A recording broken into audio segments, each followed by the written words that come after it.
guys, it's Heaven. And Nija. And welcome back to another episode of InHerselfpodcast, where we talk about everything from faith, family, finance, and friendship. So don't forget to like, share, and subscribe.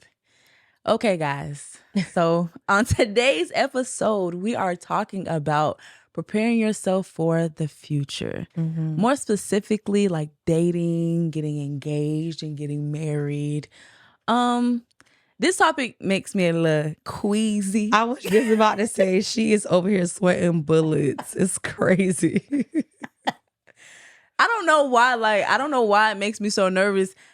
Because I know that marriage is such a big step. The nerves is bad. But when we say, like, what are you doing to prepare yourself for that?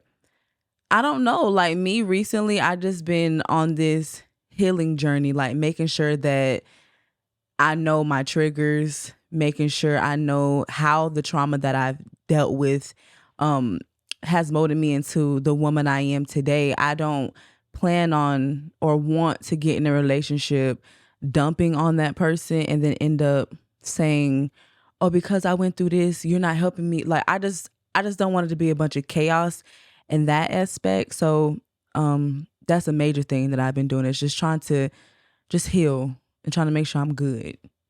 I don't know what that looks like, but yeah. So is there anything that you're doing specifically? I know you said that you're doing like inner healing and stuff, but it's nothing specific to preparing for marriage. It's just yourself. It's just self-work, because that's what it sounds like. Yeah, because I don't know, like, I wish that there was a list of things that I knew to do, but I don't know. I want to make it as authentic and as pure as possible. I'm not the write a list type chick. Like, I'm not I don't even know what to expect. So I think that I'm just making sure my outer appearance looks up to par. Cause like we just talked about, if you don't like you, how you going to expect anybody else to like you? And I just think that, again, I'm just trying to heal. I don't know. Like, do you have like an ideal guy? No. I mean, you know me better than anybody. No one that I have ever dated looks like each other. They all men. Facts. That's the only thing that's the same. That is interesting, because that's very true. Yeah, I don't have a type. I'm not necessarily picky. I do want you to be easy on the eyes and dress nice. Right. I never noticed that until you just said, I'm like, she doesn't really have a type. But I mean, I guess that's good, because I mean, you're open to your person. Yeah. You know what I mean? You're a assigned person that is, and I'm an advocate for we choose. Right. I just rather you come healed, love the Lord, come healed. Like, you don't got to be the finest thing, but you can't be that ugly either, because we talking about we got to interact in some type of way. But I'm not a picky chick. Like, right. I'm not. It is what it is. Some will say that I am. Yeah. But I don't necessarily think that I am. I mean, my mom always says, you so hard. Like, how you gonna date somebody or be in a relationship and you hard? I'm like, I feel like when I meet the right person, he'll knock down a piece of that. But right now I'm doing my independent thing. Right. As long as he don't, come in trying to bogart and dismantle friendships and stuff, I'm good. Oh, Lord. Not that circled back around to how y'all feel in them comments. Speaking of, because we had a reel that went just about viral. Yeah. And it went something like this. It's forget a man 275 times for doing the same thing. But your homegirl do something bad one time and it's like, I'm straight. How does that work? Yeah, big facts. But she been there when you was crying. When you called us, he ain't no good. Yeah. I'm cheating. Da, da, da, da. Yeah. Let's go out and get a drink. All this extra stuff. And then you done made up. And she do one thing. Misunderstanding. And I'm good. Yeah. Until. Mm-hmm. But he gonna cheat. He gonna lie. He gonna steal. And you gonna say, you know what? I'm going back to my man. Mm-hmm. My man. It's like, I get it. But what your friend has done a lot for you. Yes. And before he came in the picture. That was your friend. Let's really talk about it. That was your friend. That was your friend. Now I want to make it very clear. After y'all just seen that video, I'll let you talk. Go ahead. So the video, first of all, that was a snippet of a conversation that was had, and it was very like in and out. Y'all need to go watch the full episode first to get clarification on why we even said that. in friendships, usually, like I'm gonna use this as an example. We're friends first. You do not have a spouse yet, but when you do have a spouse, there is no misunderstanding of your spouse comes first, especially when you are married. We're not talking about husband and wives. We're not talking about your forever person. We're talking about a guy specifically who you are dating who is no good, and he has cheated on you. He has not been there before you, and your friends have picked up the slack. There was some comments that was like, your friend ain't paying bills. What friend? Because my friends be helping. My friends help me pay my, you know what I mean? You understand what I'm talking about? And have been there emotionally. The only thing they can really say is, oh, they're not having sex with you. But if your relationship is only built off sex, then I challenge the fact that your mental space is not all the way there. And I said what I said. Because that's not maturity. Clearly, we know that he's not knocking you, or she's not knocking you down in that capacity. We're not talking about that. We're saying value genuine friendships who have been riding with you and want to see you win. And then there's a misunderstanding that it's not a deal breaker. We're not talking about she was sleeping with your man, right? Or she stole money from the bank and you trusted her as your accountant. We're not talking about that. We're saying miscommunication, or like didn't make an event, or like small things that where you're like, okay, I can come back from this. But the overall, for me, what I was talking about, the same thing that you were talking about in the video, but I want people to understand, like, when my friend is married and in love and that's what she's doing, my prayer is for it to continue to be that way, and I'm rocking regardless. But before the marriage, your friend is always, you talking about your relationship with your friend. You talking about if you like him, if he cute. Like, you're going through every step with your friend, and your friend is promising to be there every step of the way. But what I won't deal with is another man disrespecting my friend. That's when it gets to be like, no, I'm straight. But a lot of females are like, well, I'm straight on the friend because I want a man so bad. And I think for me, that's why I guess this topic makes me a little nervous. I don't want nobody to ever feel like I want a man so bad. Like, I would rather stay single than deal with half the stuff that these women deal with. You know what? Speaking of that, I had someone ask me, and I didn't even share this with you, but somebody asked me and said, what happens when you have a group of friends and there's a set of guys or whatever, and they're talking about the guys who are cute, right? Or a guy specifically who was cute. She started dating the guy, but the friends think that he cute. Do they become ugly to you, or how do you? Oh, you know how I feel about this topic. You know how I feel about this. That's kind of weird. You know what I mean? Oh, he cute, da, da, da, and then he becomes your man, and that's what problems sometimes be. So she asked, and I just want to, But we have to be very honest, okay? When your friend is showing you a picture of somebody, I want your honesty to say if he's cute or not. Okay. I don't have to be attracted to him or want to have sex with him to tell you if the man is cute or ugly. But the boundary is when your homegirl say, I really like him, he's ugly. He's hideous to me. To you. I don't want nothing to do. Like, right. I don't even react in the same way. Like, oh my God, he fine. That is my friend's man. And that's bottom line. That's what it is. Yeah. I had the same perspective. I said, I mean, when you're out, whether you're at the restaurant or whatever, and you're like, oh my gosh, she cute, whatever, you want your friends to think that the person is cute. But again, there's a fine line. If y'all get into a relationship, it should never be no, oh, he fine, none of that, because we got a problem. Why do you keep saying that? We got a problem. Yeah, why do you keep saying he's fine? That was my 2 cents to that. So I hope she got clarification on that. Whatever that is. You should never continue to think that that's when you stop being friends with people. Yeah. That's when you draw back. But little miscommunications, or I'm straight on her, but you're going to let this man do whatever he wants to do to you, that don't sit well with me. Because, again, social media has painted this picture out to make us want to be married so bad. Yes. But don't want to be married so bad and end up with somebody that's treating you so bad. And the perspective of women, and there's a lot of them, that the highlight of their life is to get married. And I'm not knocking no woman that feels that way. Right. That's never been my story. Have I wanted to get married when I was a little girl? Yes, because all these princess stories and Disney characters and happily ever afters, that's drilled in us. Right. It's to, want a white dress, the white picket fence, kids, and a dog. Like, that's the highlight. But the reality is people, and I had to learn this from Kingdom Marriage, we do not get married for love. Love is not the reason for marriage. Love is a byproduct of it. It's something that you grow to be. If you think about the cultures that have arranged marriages. Right. They don't start off in love. They don't even know the people. Yeah. Like, they don't even know anything. You just grow. First, the respect comes because they're the provider or they're whatever comes with that. And then you grow to love that person. It is not I gotta love you first. And people get married because they want the person to make them happy. Yeah. And if you look at society now, we're looking at all of these celebrities that we looked up to, Will and Jada and other people who were like, oh, I want to be this. I want to be the Martin and Gina's. I want to be all of that. But why? Because you were in love with being in love. Right. Or the way that it looked. That's literally all that it's ever been. Or it looks good. I want to do that. But when it's time for the work to be put in, that's why people are like, oh, well, let's get a divorce. I'm straight. Because people evolve and they truly grow. And are you willing to do life with that person? At the end of the day, the vows that you make are not in the Bible. To love and honor, that's something that somebody made up. If you really want to be technical, that's why people write their own vows now. At the end of the day is, do you want to choose to be with this person for the rest of your life?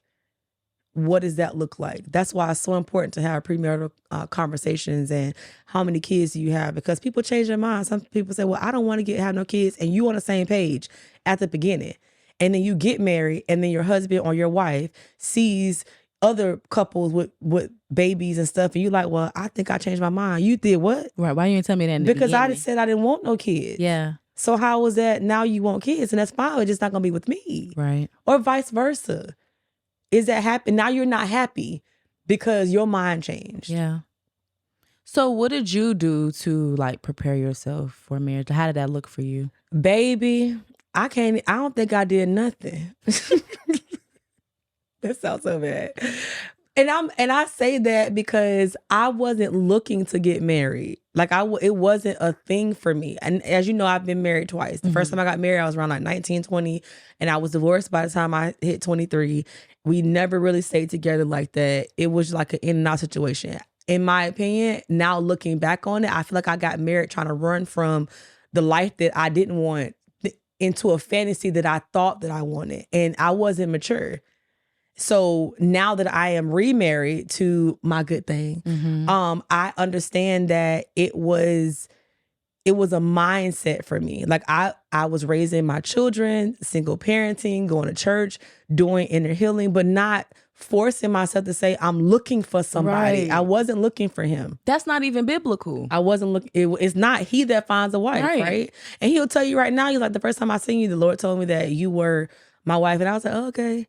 Because I was broken and I didn't have a good relationship with my dad or just men in general, or my mom was divorced and remarried. Like I didn't have a good picturesque, if that's a good word to use, moment to say I want to do it because I have good examples in front of me that has paved the way, or I wasn't around it enough to say this is something that I'm looking forward to. It was like, my cousin, I have cousins who married for years. I love their relationship and beautiful thing, but it wasn't something that was always before me, if that makes sense. Story of my life. That's why I'm so not necessarily stiff-armed, because of course I want to be married. I want to experience that, but I just don't. And I know being married and being in any relationship, you are giving the person permission to hurt you. But I think because I see more hurt than success in these marriages, I'm like, not that I'm straight on it, but okay, Lord, however long you want me to wait, because I'm scared of that. And I think the hurt doesn't last though. And when I'm saying it doesn't last, it's a difference when you are with somebody and they hurt you unintentionally versus somebody who's hurt you intentionally. Meaning we've had a conversation. Some things you should just know. You know what I mean? You have your non-negotiables. Cheating is a negative for me all day long. Lying, I ain't never going, because respect me in the same capacity that I respect you. And so my preparation, in my opinion, truly didn't start until after I was already in it. Because you really don't know until you in it, for real. I feel like you can do all the preparing in the world and all of this stuff, and everybody could tell you the do's and the don'ts and all the advice, but you don't really know until you really get in it. Because I was a runner. If something ain't work out for me, I am out. And when you're married, that does not exist. Right. And so fortunately, I was forced to put in the work to say, is this something that we can build together? Is this something that we can do together? Are we choosing to do life together no matter what? And my answer was yes. And so because it's yes, it is, let's have conversation. And it hurt. Like, it's a lot of peeling. It's a lot of conversation. It's a lot of forgiveness. It's a lot of stuff that you sometimes don't have the grace to do with yourself. Like, to deal with. But you know what I hear more often than not, and then this is about to sound strange. You hear, I was at my lowest and I met you. Or I have nothing and I met you. I rarely hear, girl, I feel like I was in a good space in my life and I met you. I rarely hear that with anybody. Or it's like, yeah, I was straight. I didn't want to do it. Like, I wasn't looking for it in a relationship. Mm-hmm. So it makes you feel like you're supposed to be down on your luck. Bad. No. But that's what I mean by these are the examples that I see. So I can only go off of examples. I don't have the experience. I don't date.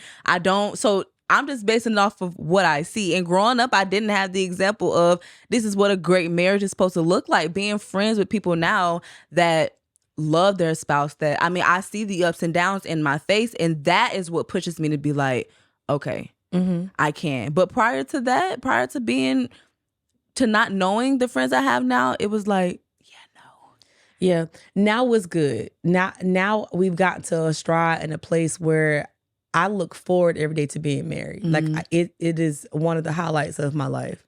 And it wasn't like that before because, again, you don't know what you don't know. And so circling back again to preparing for it mentally, emotionally, you have to be good with you first. I had to understand what assignment did God give me in this earth outside of my family and outside of my spouse? Because at the end of the day, I came here by myself. I'm going to get up out of here by myself. So why did you send me in this earth? What is my assignment? When I got that, that's when it started opening up and doors, and he appeared to a certain degree because he's been there. It's just not like, because I wasn't looking for it. Right. We were friends first. It was, as a matter of fact, I really was avoiding him. Because you liked him. I did. Right. But no.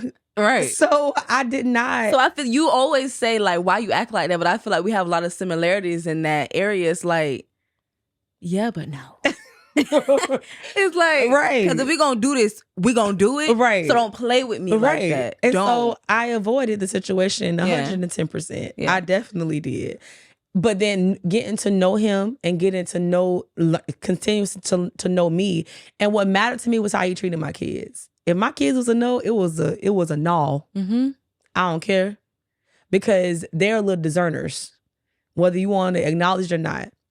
I appreciate and I admire the fact that you're going into a situation where you don't have children that you have to look at because of the fact that matters. Mm-hmm. What matters now is this person, do you want him to be the father of your children? Right. Is he worthy of that title in your life?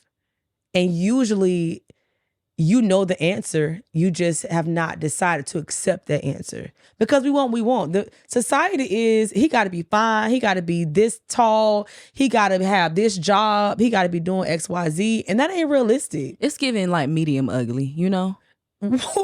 What is medium ugly, bro? That is crazy. Like not too ugly, like not too cute, but like, you know, in the middle. You know what? That is bananas, and I don't like it. I don't like it. You know why? Because, and we have people in our circle, not now, but in the past, who have wanted this lifestyle of I'm going to stay home and I'm going to be a housewife. But in 2024, you need 4, 5, 6 jobs. Yeah. You could be home, but you better have a job from the house. Right. Or we live in a society where the single people that I know don't want to make a move until they're married. And I'm like, and when we were younger, my auntie Brenda said, baby, huh? Why you waiting? Do it now, and then when he come, get another one. That was the brightest thing I ever heard. And ain't it simple? Simple. But it's like, why are you stopping your life waiting for a spouse? It's like your spouse can meet you at the level that you are. Mm-hmm. Like for me, own place, own car. Like I have it all. So I'm not looking backwards like, okay, You combine. you understand what I mean? You a force, I'm a force, and we'll force together. Forcing myself. But I knew you was gonna do that. I knew you were gonna do that. No, but that's real. Before I purchased this house, literally, I was waiting. I'm like, well, I don't want to buy a house and not have, a spouse to help me do so or whatever. And she said, why? You can do both. Do it. And then and that's what we did. Yes. Best decision of my life. Mm-hmm. And it worked out perfectly. But I just, again, there was nothing specifically that I did or was like, I'm doing for them. Because then I feel like I would have been living my life for the person and not for me. Mm-hmm. My goals and my aspirations and my dreams were, number one, to take care of my children because they didn't ask to be here. And then it was to make sure that I was at the best state emotionally, mentally, because I want to wake up being happy being me. Right. Like I still feel like there is a level of independence that you should have when you're in a relationship. And so if you go in a relationship just depending on that person and God forbid it doesn't work out, you are through. You don't know how to survive. Emotional wreck. You're through. And 0 out of 10, we're not doing that. No. Especially now knowing what I know about marriage and now understanding that it's not about love. I'm going to keep saying that it's not about love. Now, don't get me wrong. I absolutely love my husband with my whole heart. But I also understand that that is not what keeps us is love. What keeps us is a decision that I like him. Because you can love somebody and not like them. No, for sure. Literally. And I like me. And because I like me, I know he likes me because I'm whole. And as we grow, we decide to grow together. Yeah. So I'm going to tell all y'all little single folk out there. Not single It's folk. the countryness. Really, you keep the faith, seriously, all jokes aside, because sometimes you can get to a space where you like, oh Lord, did you forget about me? But like we always talk about, it's okay to be single because once you marry, you're not single no more. Mm-hmm. Once you have the children, you got the kids, they ain't gonna go nowhere. So embrace every season that you're in and that God has placed you in. Because for me, I have to be thankful. I'm like, Lord, 27, no children, no spouse. There's a reason why. Yeah. How many kids do you want to have? That's a great question because as of today, as of yesterday it was 0. Today it's at 1. Oh, it's at 1. It's at 1. Wow, it increased. You got a little nephew. My mom said you gotta have at least 2. I do hear that, but I'm not gonna hold you financially, and just dealing with children is not on my radar. And you know what? And I know there are going to be some women that feels like this conversation is a lot like selfish because of the fact that there are women who cannot have children. No, yeah. And so because they desire to have children, it's like, dang, the fact that you could even choose and you choosing not to is like, that's. Well, I don't know my situation or circumstance, but if you ask me what I want and what the Lord wants for me is 2 different things. What I want is, okay, maybe one child compromise. If my husband says 2 or 3, I'm all for compromise. But what heaven wants is 1. And what I desire to do is not have a child as soon as I get married because I don't want to do it. Because I haven't dated, I haven't been in a relationship. I desire to get to know him first, all of that good stuff. We done did the traveling, we want to all of this, and then say, all right, let's bring a child in and do that. If I could redo it over again, I would have definitely waited. I would have waited because of the fact that you lose out on opportunities to be able to get to know your spouse in that capacity. Like, because it becomes all about the kids. Right. Balancing, and because you have responsibility of kids, now you have to work, you have to hustle, you have to grind, you have to do whatever you got to do because now you have to provide. And so from a married perspective, I'm thankful for everything. I love all of my children, all 6 of them. To God be the glory. I just feel like if I could redo it though, if I had a roadmap and say, hey, do this, I would definitely say enjoy your spouse first, get to know them, because when it's grind time, it's grind time. Right. And it doesn't matter if you're a multimillionaire or if you got a salary of $20,000 a year. It doesn't matter. Your budget is your budget and responsibility is your responsibility. Yep. And so at the end of the day, your priority is the little people. Mm-hmm. They have precedent. They are the ones that did not ask. to be here. Yeah. You asked them to be here. And so take care of your responsibility. And then emotionally raise, you have little humans that you're raising. Yes. That you are raising to be bigger humans. Yes. And you have all of your little issues that you had growing up that you're trying to fix, that they don't carry on in their, relationships and marriages. And so that's why I said my goal is for my kids to see what we have and say, I want that. Because I don't have somebody to say I want that. Right. So I want them to say, right, I want what y'all have. You want to be the example. You want, or better. Yeah.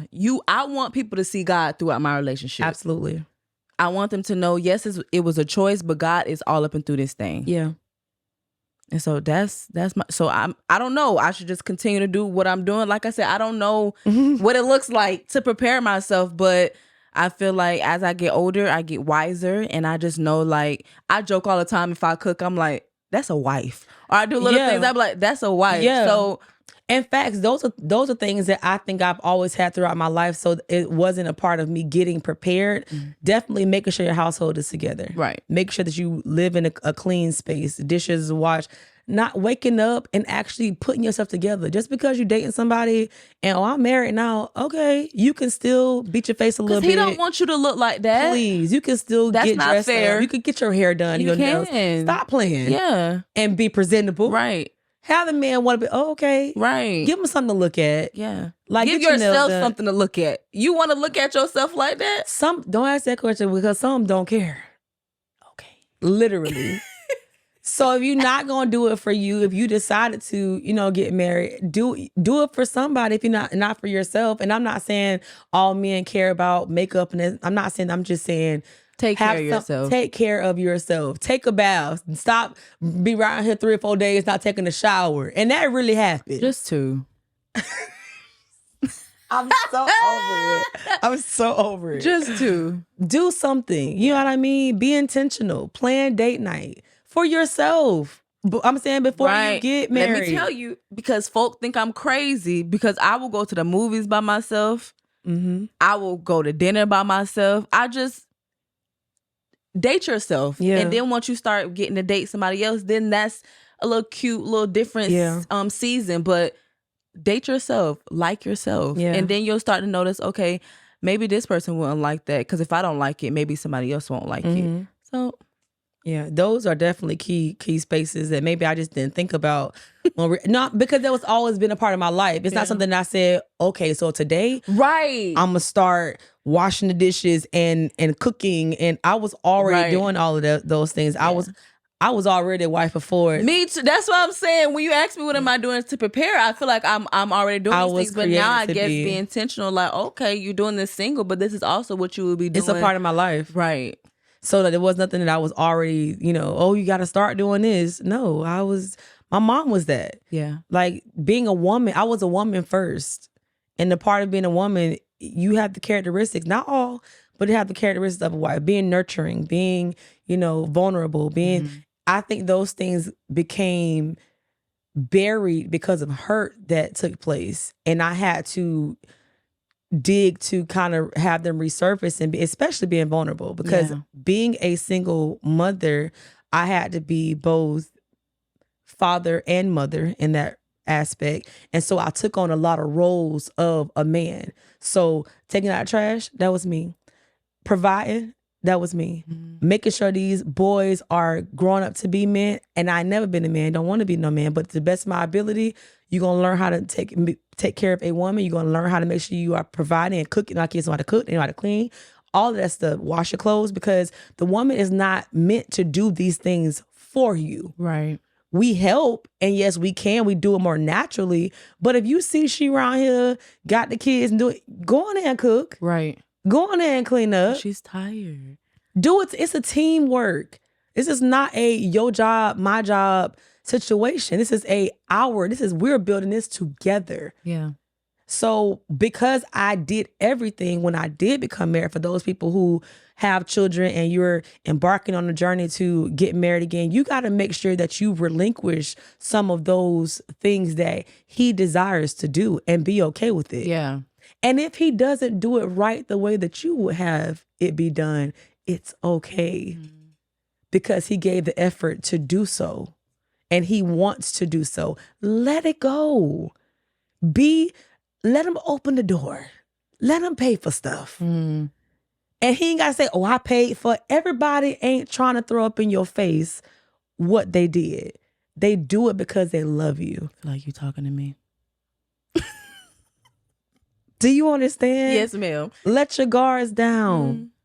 I had to learn it the hard way because it was a struggle. Like, because I don't want you saying what you did and all of that stuff, and you may not show up, and I trust God enough in my life that if I prayed about it and he gave me the okay, the Lord told me a while ago when I was dating and getting back into the dating scene, everybody is a no until I tell you it's a yes. And when he gave me a yes, I said, okay. That's when it really started to be preparation for me, because it was me relinquishing a lot of responsibility, a lot of emotional vulnerability, a lot of those things that really make a marriage work. You got to be ready to work. Yeah. And so, ride the storm out, Yeah. So they're going to be going on a journey with me. Yeah. Of riding whatever. Oh my God. I didn't mean it like that. I am so... I didn't mean it like that. I didn't mean it. I didn't mean it like that. I didn't mean it like that. I meant... That is... Margaret's going to love this episode. I didn't mean it like... I just meant riding the wave. Amen? Okay. Amen. All right. I am so... Listen. In herself, she is love. In herself, she is beautiful. In herself, she is strong. See you next week.